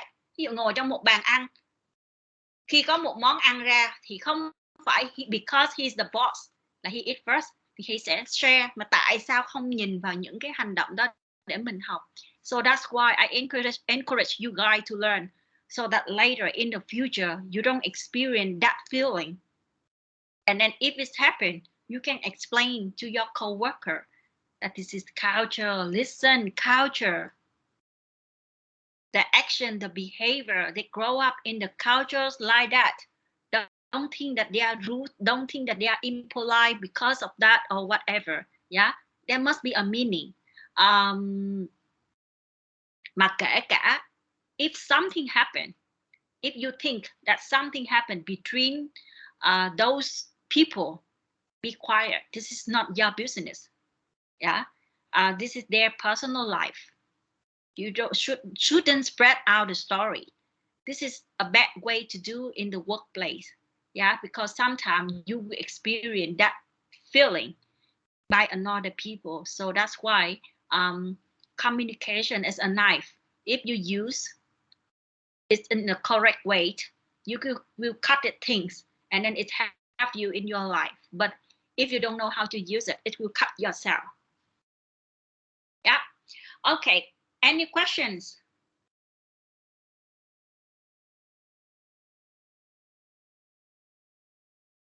No, teacher. Okay. 641 bạn.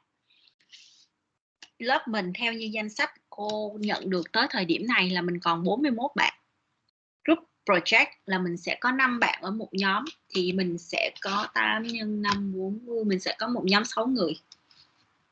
Thì bây giờ các bạn muốn cô assign group cho các bạn hay các bạn muốn tự phân group? Dạ theo em là tự phân trước, xong rồi những bạn nào mà chưa có group thì cô sẽ random cái bạn đó chung lại với nhau. Cũng là một cách. Tuy nhiên cái mà I want you guys to do là các bạn tự form group. You use your communication method. Có những tình huống mình chủ động được thì mình nên chủ động, mình đừng để cho người khác assign. Các bạn hình dung được không? Thì trong tình huống này cô đã để cho các bạn chủ động, thì các bạn có thể có rất là nhiều cách để các bạn contact, để các bạn có thể form group cho mình. Đừng để assign. Có những bạn rất là thụ động, ngay cái chuyện nào mà mình cũng để cho cô assign vô một cái group thì nó không hay lắm. Tuy nhiên that will be the final solution. Yeah. So if you couldn't find a group, I will form a group for you guys. So mình sẽ có 8 nhóm, trong đó sẽ có một nhóm 6 người. Vì mình theo như danh sách của cô hiện giờ thì cô nghĩ là finalize rồi, vì là at drop week is over thì 41 bạn thì sẽ có 8 nhóm.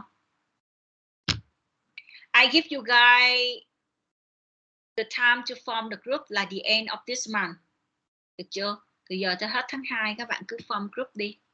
Tại vì đằng nào thì cũng phải qua cái midterm mình mới bắt đầu mình start. Nhưng mà khi các bạn có group rồi thì cô sẽ explain. Mình sẽ explain cái how good we do with the group, so các bạn có thể lên ý tưởng. Nếu như mà nhóm nào muốn start luôn thì với ý tưởng thì các bạn có thể start. Có nhóm tìm được người luôn rồi kìa. Một group 5 người đúng không cô? Đúng rồi, một group 5 người. Thì một group 5 người á, thì các bạn sẽ có dư ra một người, thì cái bạn còn lại á, nhóm 6 người cũng được, nhưng mà chỉ được có một nhóm 6 người thôi nha. Nên á, là các bạn form group 5 người trước cho cô đi. Tại vì nếu như các bạn form group 6 người á, cái nhóm nào cũng đòi 6 người thì nó sẽ không được. Đâu rồi, có một nhóm 6 người rồi nè.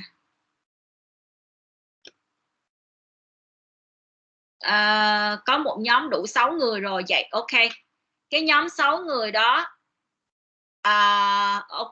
là cô giữ nguyên nhóm 6 người cho các bạn. Vậy thì những cái nhóm còn lại là 5 người. Bây giờ là không có nhóm nào 6 người nữa nha. Vì hiện giờ đã có một nhóm 6 người rồi, thì các bạn những nhóm còn lại sẽ là nhóm 5 người. Các bạn nhóm 6 người các bạn làm cái workload của 5 người thì khi cô chấm khó hơn thôi chứ không có gì hết trơn. Vì các bạn cứ nghĩ đi, một cái workload đó 5 người ta cũng làm như vậy, mà các bạn có 6 người thì các bạn cũng làm như vậy thì cô sẽ chấm khó hơn. Cô sẽ dựa vào cái capacity của các bạn để cô chấm khó hơn. Các bạn có nhiều người hơn, cái nguồn nhân lực của các bạn nhiều hơn thì cô chấm các bạn khó hơn. Từ giờ đến hết tháng 2 các bạn cứ việc tìm nhóm.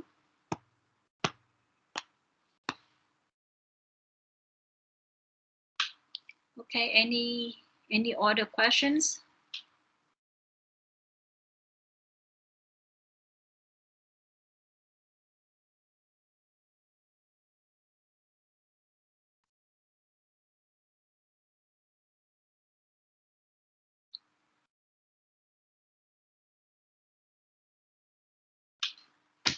No? Okay, if you have no question, we can finish it now.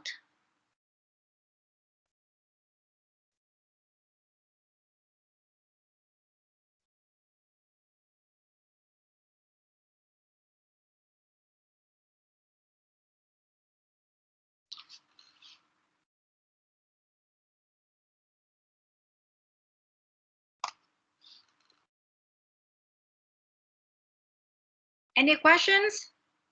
No? Anyone in our class is working? Hmm?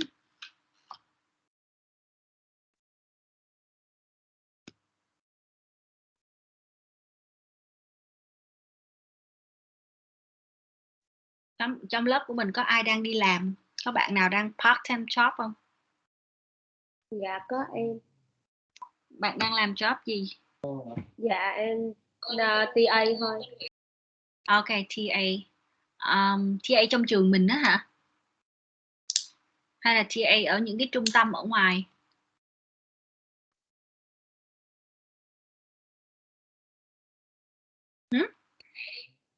Dạ ở trung tâm ở ngoài đó cô. Okay. So now you can share. Nếu mà bạn để bữa khác nha, cô sẽ hỏi bạn tên gì vậy? Các bạn có thể share được cái working environment có giống ở trong trường không? Mình đi làm có ai bỏ qua cho mình nếu mà mình make mistake, hay là mình sẽ phải follow cái rules của người ta?